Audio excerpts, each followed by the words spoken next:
So before we start, let's have a short supplication. Bismillahirrahmanirrahim. Allahumma akhrijna min zulumatil wahm wa akrimna binuril fahm.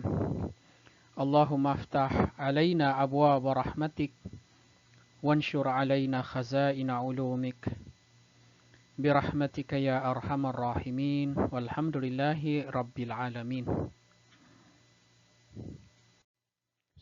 So far we are already done with the 9 lessons and just recently with the divisions of the 5 universals. So in this lesson, we will identify the types of definitions. In other words, this lesson is about how logic explains what a thing is. That is definition. So first is questions about the unknown. When we face something unknown, we ask different kinds of questions. For example, what is the essence of magnet? So we are referring to quiddity or essence. Another is to say, does such a thing exist? Whether it is existing or not. So we are questioning its existence. And then number 3, sometimes we ask, why does it exist? It means to say the cause for its existence.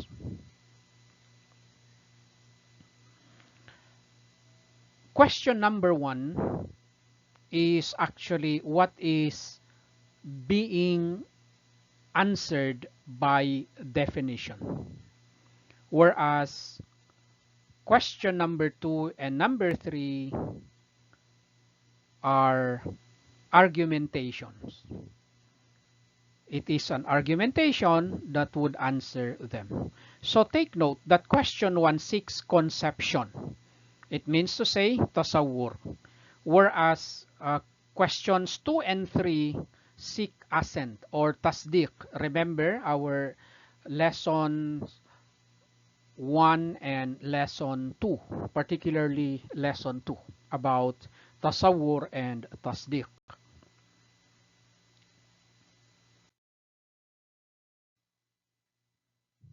Now, there is also a difference between definition or had and description or rasm. So when we say definition, it uses essentials only. For example, we say human is a rational being. So take note, when we say definition, no accidentals are used. Whereas when we say description, it uses accidentals. Example, human is a laughing animal. So an accidental property, which is laughing, is mentioned.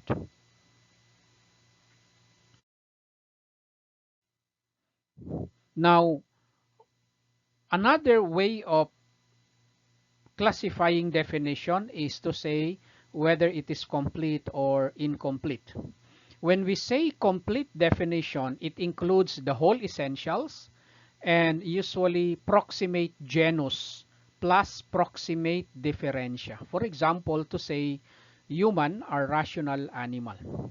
So the detailed form is that human is a corporeal, growing, sensitive, and volitional moving substance. So take note that short and detailed complete definitions do not differ in concept, but only in wording and detail. So that is complete definition. Now, how about incomplete definition? When we say incomplete definition, it includes only some essentials and definitely must include the near differentia. Remember the previous lesson? Examples, to say human is rational and human is a rational corporeal body. Now, this is very important as to compare the essence of both complete and incomplete definition. In complete definition, it refers to the whole essence, whereas incomplete definition, just part of the essence.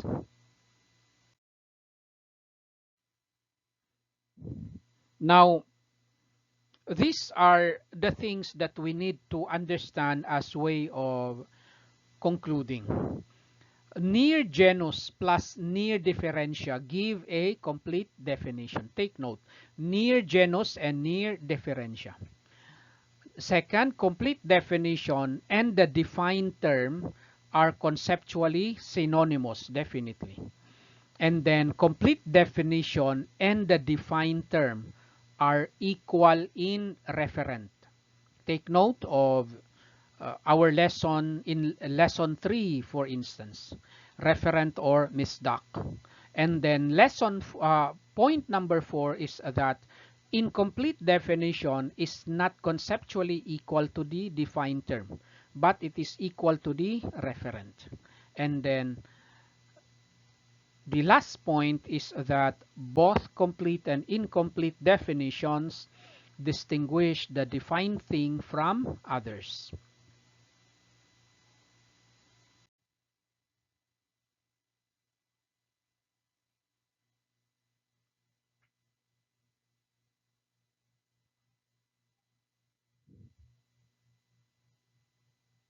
Okay. Now, how about complete and incomplete description? When we say complete description, that is rasmotam, it is actually genus plus particular accidental. For example, human, we say human is a laughing animal. Animal, genus, laughing, particular, accidental. Now, how about complete description or rasmonakis? Incomplete description. We are actually referring to particular accidental only. For example, we say human is laughing.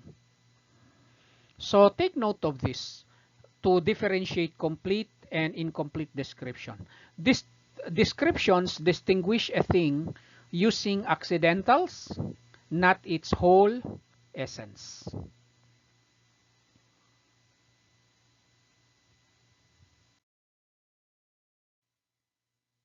Okay, so what are the conclusions about descriptions? First, descriptions distinguish the defined from other things, like incomplete definitions do. Second, in description, the distinguisher is accidental. In incomplete definition, it is actually essential. And in descriptive definition, the defining term and the defined are not conceptually equal, but they are equal in referent. Take note. And all four kinds help distinguish one thing from another. We are referring to the complete and incomplete definitions and complete and incomplete descriptions. Okay, so these are a quick comparison table. We have the different types, the complete definition, incomplete definition, complete description, and incomplete description. So take note, its uses when we say definition, focusing on the essentials, whereas when we say description, in the case of complete description, it's actually accidentals plus genus, whereas in complete description, just accidentals. Now, how about the amount, meaning the degree? So, for complete definition, it's actually the whole essentials, whereas in complete definition, some essentials, while complete description, distinguishing accidental description will be used, whereas in incomplete description, only particular accidental will be used. So an example of complete definition is to say human being is a rational animal. And incomplete definition is to say human is rational. And as for complete description, for example, we say human is a laughing animal. And for incomplete description, if we say, for example, human is laughing.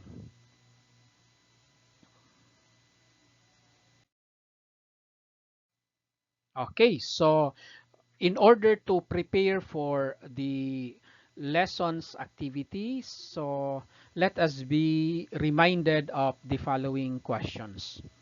One, what kinds of questions do we ask about unknown things? Number two, what is the difference between definition and description? Number four, number three, what is the difference between complete and incomplete definition? And number four, what is the difference between complete and incomplete description? So in order to delve deeper on the subject, here is the practical exercise instruction. Write possible definitional and descriptive characterizations for moon, table, book, clock, and clock. So all in all, here is our key takeaway for this lesson. In logic, definition explains essence, while description distinguishes by accidental features, and they both help us understand and identify things clearly. So next meeting, we will proceed to the summary of lesson 12 about the rules of definition, inshallah ta'ala. Thank you and see you then.